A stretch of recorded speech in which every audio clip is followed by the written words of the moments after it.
আকলিমারে কে বিয়ে করবে? ফয়সালা হবে আসমান থেকে। কেমনে? কয় কুরবানি যার কবুল হবে তারে আকলিমাকে সে বিয়ে করবে। আগুন আসলো, সেই হাবিলের সেই দুম্বা পশুটাকে আগুন জ্বালায় দিল, কিন্তু কাবিলের কুরবানির রাখা বস্তুকে আগুন স্পর্শ করলো না। এতে করে প্রমাণ হয়ে গেল হাবিলের কুরবানি আল্লাহর দরবারে কবুল হয়েছে, কাবিলের কুরবানি কবুল হয় নাই। আকলিমারে বিয়ে করবেন হাবিল, কাবিল নয়। ফয়সালা আর নবীর কাছে না, ফয়সালা আসমান থেকে হয়ে গেছে। এত সুন্দর ফয়সালা হওয়ার পরেও কাবিল মানে না। কাবিল এরপরে জিদ করলো, এমন জিদ প্রকাশ্যেই বলে ফেললো, এ হাবিল, তোরে আমি খুন করমু, তোরে আমি হত্যা করমু। প্রকাশ্যে এসে ডিক্লেয়ার দিয়ে দিল, খুন করার কথা বলল। ভাইরা বন্ধুরা, সর্বপ্রথম কুরবানিও চালু হয়েছে তাদের কুরবানির মাধ্যমে, আর এখন যে ঘটনা ঘটতে যাইতেছে খুন খারাপি, এটাও সেই কাবিলের মাধ্যমে। কুরবানির রসুম চালু হয়েছে আদম আলাইহিস সালামের সন্তান হাবিল আর কাবিলের কুরবানির মাধ্যমে। সেই দিন থেকে কুরবানি আজও পর্যন্ত পৃথিবীতে চালু রয়েছে। সকল নবী রাসূলগণের মাঝেও কুরবানির আদেশ জারি ছিল, সকল পয়গম্বরগণের মাধ্যমে কুরবানির আদেশ জারি ছিল। লিকুল্লি উম্মাতিন জাআলনা মানসাকা, আল্লাহ কয় প্রতিটা উম্মতের জন্যই আমি আল্লাহ কুরবানিকে তাদের জন্য একটা হুকুম জারি করেছিলাম। কাবিলে কয় আমি তোরে খুন করব, করেই ফেললো। ভাইকে ভাই খুন করে ফেললো। হাবিল কাবিলের হাতে খুন। এ মানব জাতির ইতিহাসের সর্বপ্রথম খুন, সর্বপ্রথম হত্যা। ভাইয়ের হাতে ভাই হত্যা, ভাইয়ের হাতে ভাই খুন। মনে রাখবা, যে জিনিস যে প্রথম চালু করে সেটা যদি ভালো হয়, এই দিন পর্যন্ত জমিনে চলবে। শুরু করেছিল, চালু করে তার আমল নামায় প্রত্যেকটা ভালো কাজের সওয়াবের অংশ সে পাবে। ঠিক তেমনি ভাবে মন্দ কাজের শুরু যে করবে, খারাপ কাজের শুরু আর প্রচলন যে শুরু করবে, যতদিন পর্যন্ত এই খারাপ কাজটা দুনিয়ায় চালু থাকবে, যারাই করবে তারা যেমন গুনাহগার হবে, গুনার একটা অংশ সর্বপ্রথম যে চালু করেছিল তার আমল নামার অ্যাকাউন্টও গিয়ে জমা হবে। এজন্যই পৃথিবীর শেষ পর্যন্ত দুনিয়ার জমিনে যত খুন হবে যুবক, প্রতিটা খুনের একটা পাপের অংশ কাবিলের আমল নামায়ও জমা হবে। ভাইরা বন্ধুরা, জন্য বলছিলাম কাবিল হাবিলকে খুন করে ফেললেন শুধুমাত্র সুন্দরী বোনকে বিয়ে করার জন্য। মনে রাখবা, আর আল্লাহ পাক এটাও বুঝায় গেল পৃথিবীতে যত খুন খারাপি ঘটবে, অধিকাংশ খুন খারাপির পিছনে ঠিক থাকবে মেয়ের সংক্রান্ত বিষয়। মেয়েলি সংক্রান্ত বিষয় অধিকাংশ খুন খারাপির পিছনে থাকবে। তৃতীয় বিশ্বযুদ্ধ যে লাগছিল, হিটলার যে লক্ষ লক্ষ মানুষকে হত্যা করেছিল, এই হত্যার মিশনে যে নাম ছিল হিটলার, দ্বিতীয় বিশ্বযুদ্ধের ইতিহাস ঘাটলেও দেখা যায় হিটলারের এই খুন খারাপির মিশনের পিছনেও একটা নারীর হাত ছিল। ইতিহাস যারা পড়েন, যারা পড়ছেন তারা জানেন, যারা পড়েন একটা নারীর হাত ছিল। যত বড় বড় অঘটন পৃথিবীতে ঘটছে এর পিছনে কোনো না কোনো নারীর হাত ছিল। আকলিমার জন্যই প্রথম খুন খারাপি শুরু হলো। আকলিমাকে কে বিয়ে করবে এই নিয়ে কাবিল জিদ বাঁধল, ভাইকে খুন করে ফেলল। কিন্তু লাশ কেমন কি করবে, কেমনে কি করবে কিছুই বুঝে না। লাশটা রেখে আগুনে জ্বালায় দিবে, নাকি পানিতে ফেলায় দিবে, নাকি মাটিতে চাপা দিবে, নাকি টুকরা টুকরা করে ফেলবে, কি করবে কিছুই ছিল না, বেদিশা হয়ে গেল কাবিল, বেদিশা হয়ে গেল। এই অবস্থায় আল্লাহ পাক একটা কাককে পাঠাইলেন। একটা কাক আর একটা মরা কাককে মাটিতে পুঁতে রাখতেছে, মাটি খুঁড়ে খুঁড়ে ওই মরা কাকটাকে মাটিতে খুঁড়ে রাখতেছে। এই দৃশ্যটা কাবিল দেখলো। মরা মানুষ অথবা মরা জন্তু, মরা বস্তুরে কিভাবে মাটিতে রাখতে হয় আল্লাহ পাক একটা কাকের মাধ্যমে কাবিলকে দেখাইয়া দিছেন। কাবিল তখন নিজের অনুশোচনা অনুতপ্ত হলো, হায়রে আমি একটা মানুষ হইয়া কাকের মতো জ্ঞানও আমার কাছে নাই। ভাইরা বন্ধুরা, সেদিন থেকে কুরবানি চালু হলো, কুরবানি চালু হলো। সেই কুরবানি যুগে যুগে সকল নবী রাসূলগণের উম্মতের মাঝেও চলতেছিল। শেষ পর্যায়ে ইব্রাহিম আলাইহিস সালাম আর ইসমাঈল আলাইহিস সালামের কুরবানির মাধ্যমে আল্লাহ পাক রব্বুল আলামিন কুরবানির তাৎপর্য, কুরবানির মূল রহস্য গোটা মুসলিম জাহানের মানুষের কাছে, উম্মতের কাছে আল্লাহ পেশ করলেন। আদম আলাইহিস সালাম থেকে কুরবানি চালু হয়েছে, কিন্তু কুরবানির মূল রহস্যটা ইব্রাহিম আর ইসমাইলের কুরবানির ঘটনা থেকে আল্লাহ পাক আমাদেরকে বের করে দিছেন। কেমনে, কিভাবে? এ আল্লাহর গোলাম, একটু দিলটা নরম করে কথাগুলি বুঝো।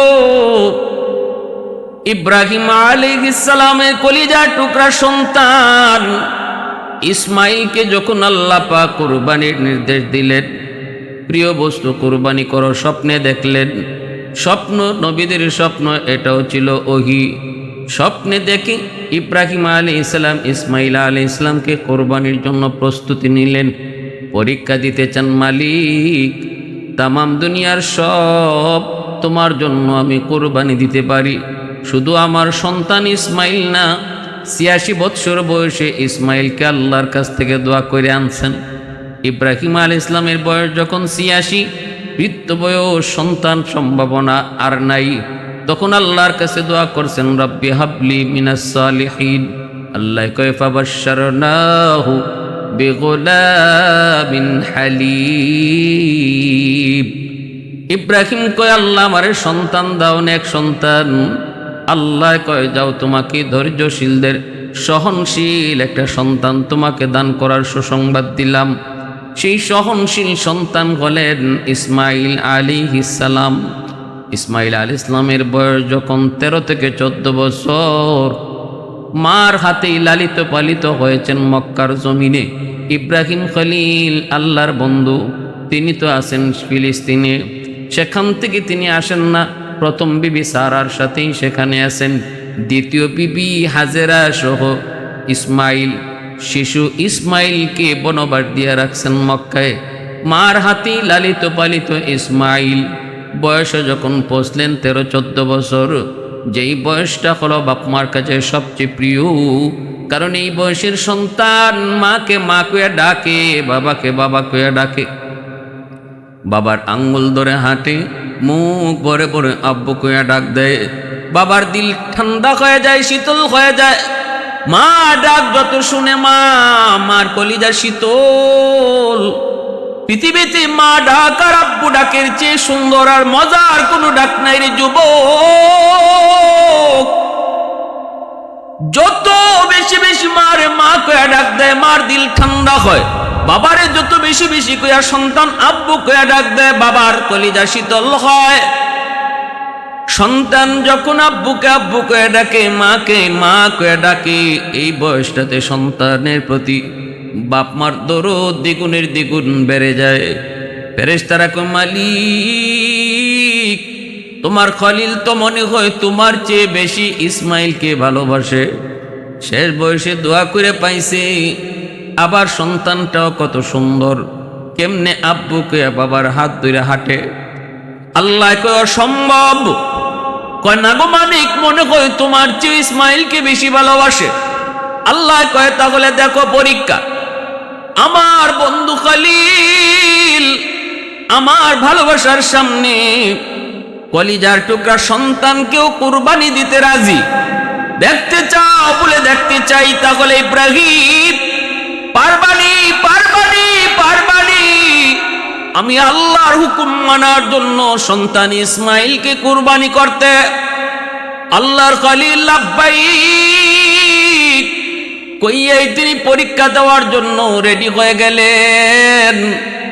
ইসমাইলকে সাথে নিয়ে রওনা হয়ে গেলেন। বিবিকে বললেন, বিবি গো, আমার ইসমাইলকে তুমি রেডি করে দাও। ইসমাইলকে সাথে নিয়া ইসমাইলকে সাথে নিয়া দাওয়াত খাইতে যাব। দাওয়াত বিবিকে কিছু বলেন নাই। বিবি যদি আবার নিষেধ করে, বিবিকে কিছু বলেন নাই, বিবি হয়তো কান্নাকাটিও করতে। দাওয়াত খাইতে রওনা দিছেন ইসমাইলকে সাথে নিয়া।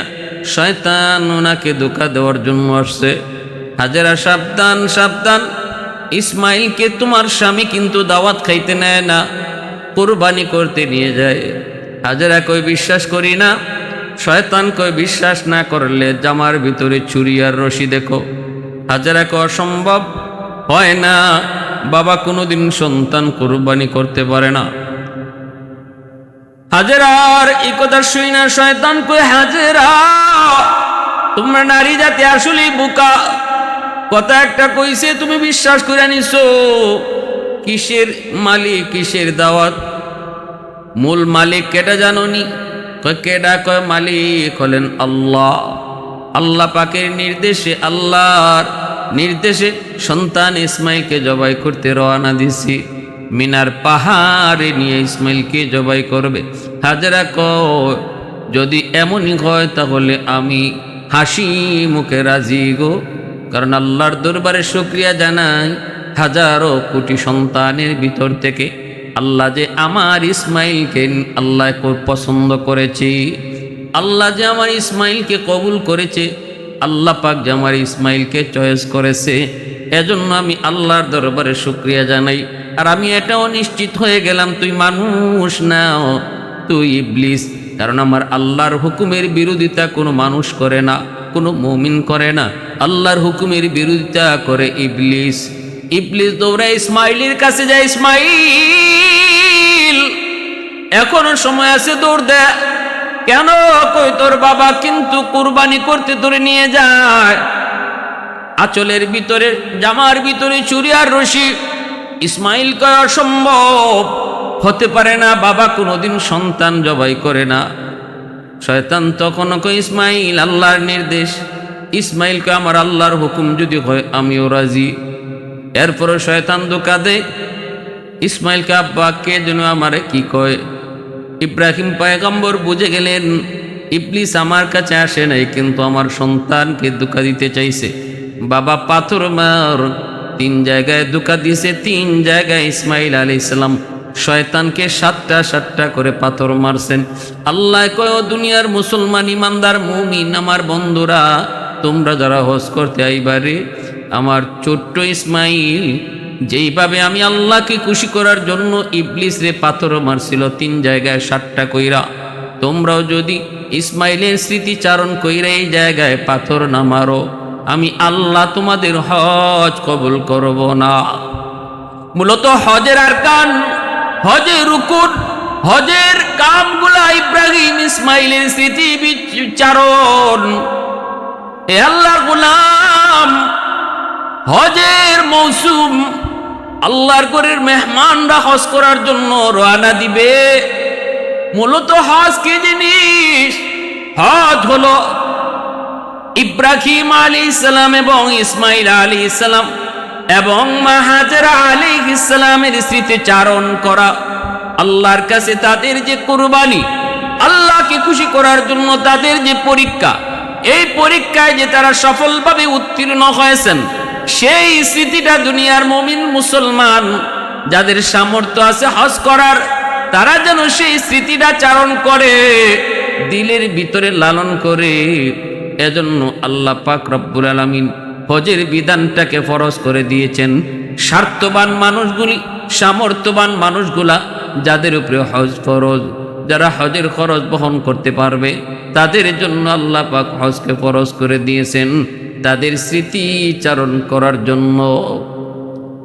ভাইরা বন্ধুরা, মনে রাখবেন আল্লাহর ঘর বাইতুল্লাহ, খানায়ে কাবা, এই খানায়ে কাবা পৃথিবীর ইতিহাসের সর্বপ্রথম ঘর।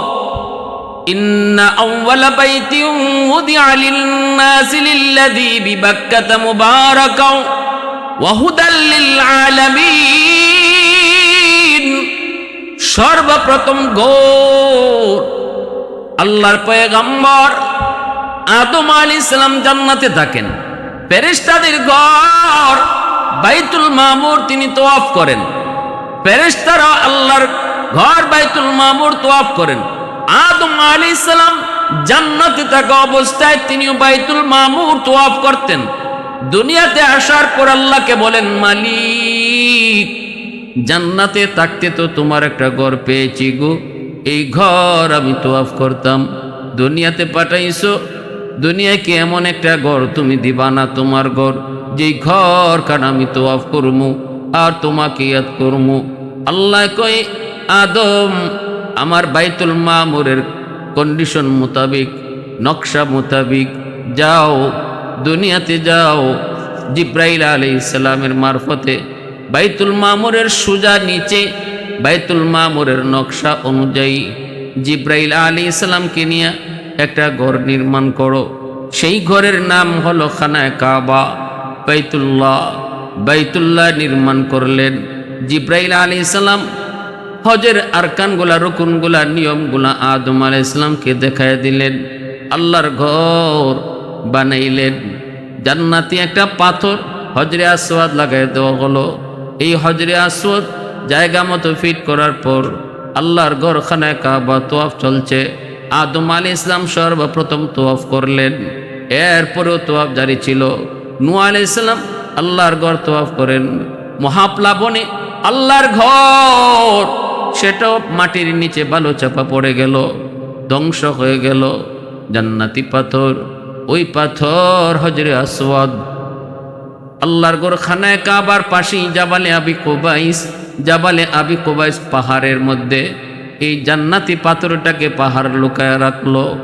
ভাইরা বন্ধুরা, এই খানায়ে কাবা নূহ নবীর মহাপ্লাবনে যখন নিশ্চিহ্ন হয়ে গেল, আল্লাহ পাক ইব্রাহিম ইসমাইল বাপ বেটা দুজনের মাধ্যমে যখন খানায়ে কাবা আবার নির্মাণ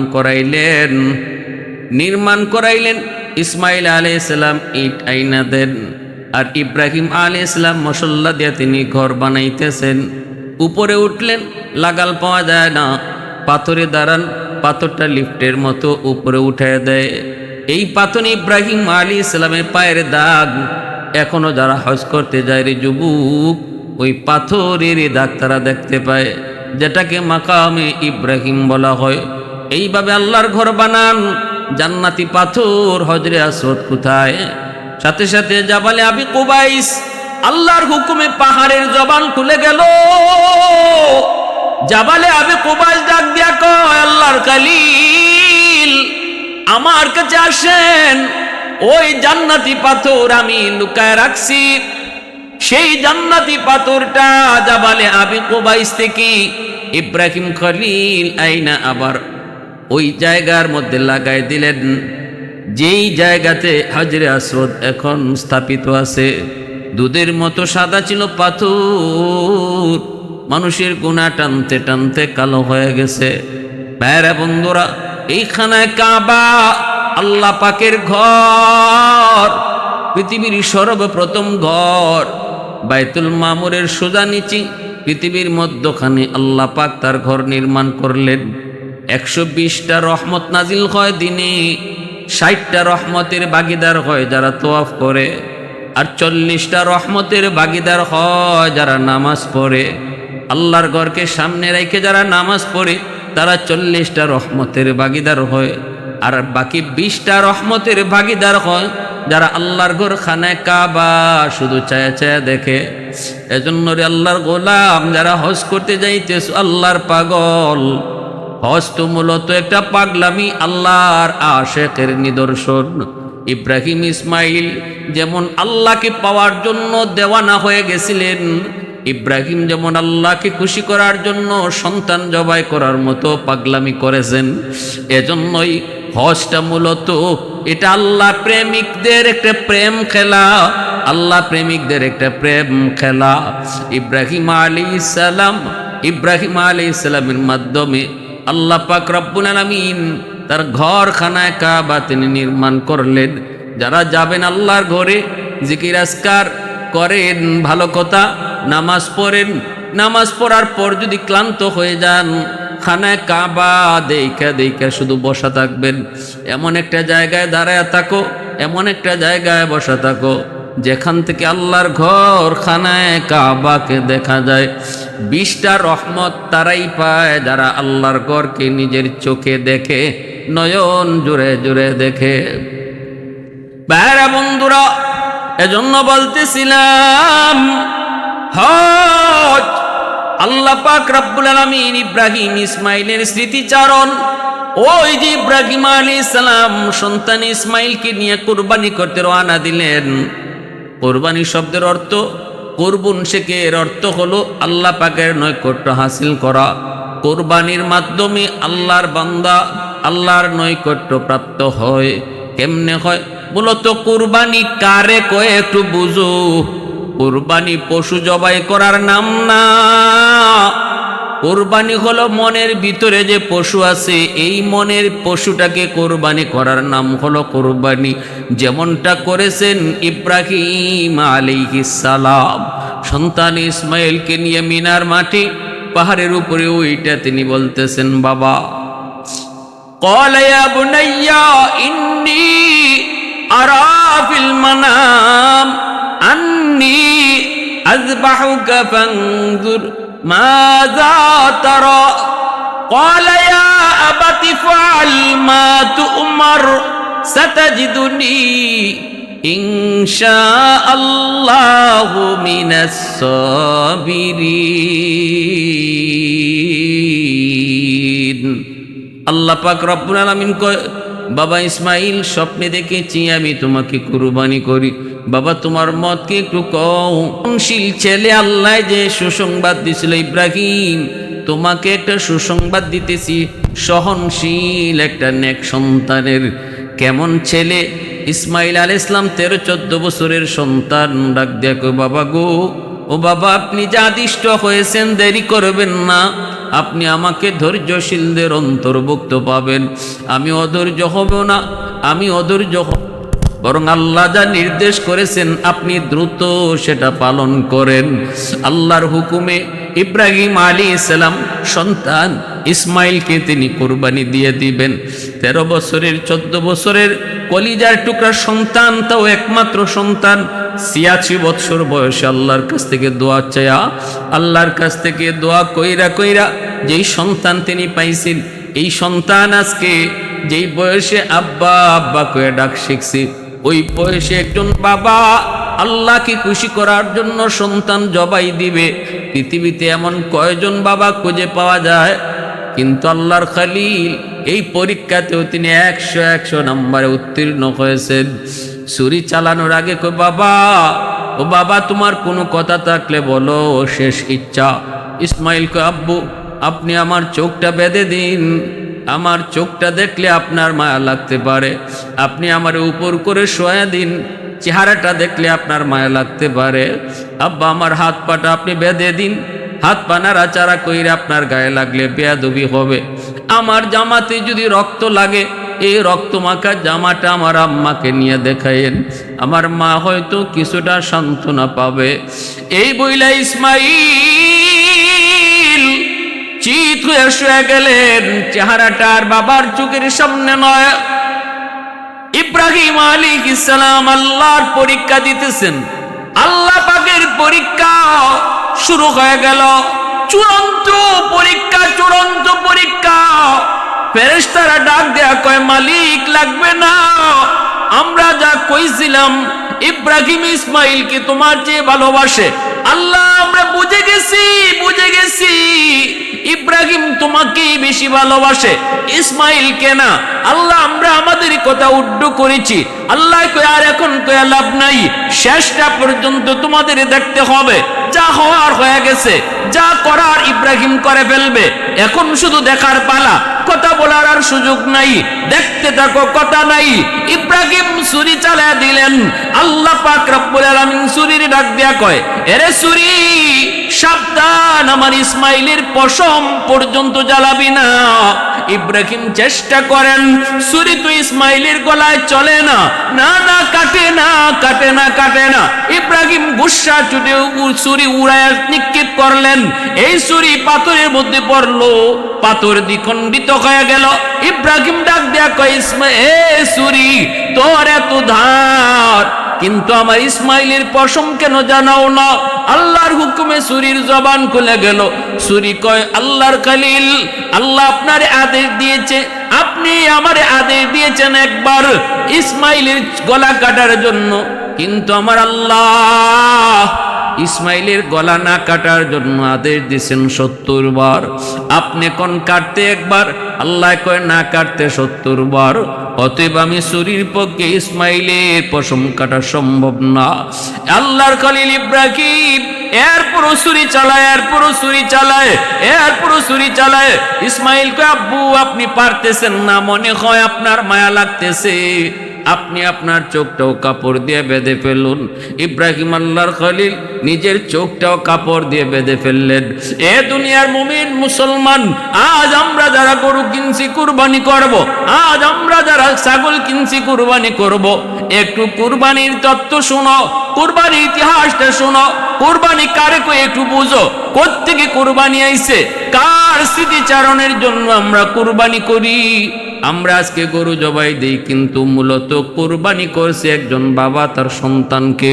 কখন সেটা সম্ভব? যখন তার এই জিনিসটা দিলের ভিতরে থাকবে। দুনিয়ার সব কিছুর মায়া ছাড়তে পারি, আমার আল্লাহর মায়া ছাড়া সম্ভব না। যখন দিলের ভিতরেই ভাব আসবে, তখন বাবার হাতে ছেলে জবাই হওয়া সম্ভব, নতুবা সম্ভব নয়। আল্লাহ প্রমাণ করে দুনিয়ার মানুষ, শোনো আজকে বাস্তবে যে গরু নিয়ে আসছো, দুম্বা নিয়ে আইছো, এই গরু আমার কাছে আয় না। লাইয়ানালাল্লাহু লুহুমুহা ওয়ালা দিমাউহা ওয়ালাকিন ইয়ানালুহুত তাকওয়া মিনকুম। তোমাদের গরুর, তোমাদের এই কুরবানির জন্তুর এই রক্ত আমার কাছে আসে না, গোশত আমার কাছে আসে না, আসে শুধু মনের ভিতরে। মনের কোরবানি কয়জনে দিতেছো? মনের কোরবানিটা আমি আল্লাহর কাছে আসে, মনের কোরবানিটা আমি আল্লাহর কাছে আসে। কোরবানি করার সময় তুমি দিলের ভিতরে এই নিয়তটা রাখছো কিনা, আল্লাহ দুনিয়ার সব মায়া ছাড়তাম পারি, তোমার মায়া ছাড়া সম্ভব না। আল্লাহ তোমাকে ছাড়া সম্ভব না, সব ছেড়ে দিতে রাজি আছি। যেমন ভাবে ইব্রাহিম কলিজার টুকরা সন্তানকে তোমার হুকুমের সামনে কোরবানি করছিল, আল্লাহ সেই স্মৃতিচারণ করে আজ আমিও কোরবানি করতেছি। এই দিলের ভিতরে যার এই বাপটা থাকবে, এই নিয়তটা থাকবে, আল্লাহ কয় দিলের এই হালতটাই শুধু আমার কাছে পৌঁছে, আর কোনো কিছু আমি আল্লাহর কাছে পৌঁছে না।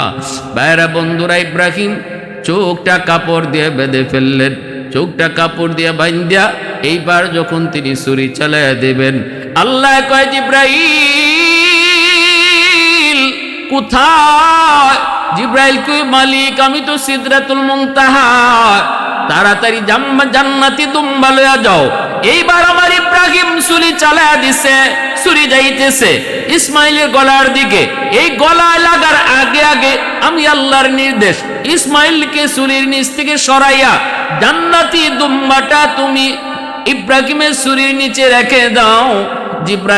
জিব্রাইল আলাইহিস সালাম কয়, 24,000 বার দুনিয়াতে এসেছি, কিন্তু আমি ওই সময়ে কত দ্রুত আইছি, কেমনে আইছি জান্নাতিল দুম্বা লইয়া আমি জানি না, কেমনে আইছি জানি না, কেমনে আইছি জানি না। ইব্রাহিমের ছুরিও চলে, আমি জিব্রাইলও চলি। ইব্রাহিমের ছুরিও নিচে যায়, আমি জিব্রাইলও নিচের দিকে যাই। আমার 500 ডানা একসাথে ব্যবহার কইরা ইসমাইলের ছুরি, ইসমাইলের গলায় ছুরি লাগার আগে আগে আমি জিব্রাইল ইসমাইলের সরাইয়া জান্নাতি দুম্বাটা নিচে শোয়া দিছি। ইব্রাহিম চোখ বাঁধা তিনি ছুরি চালায়া দিয়েছেন, গজ গজ করে আওয়াজ হয়।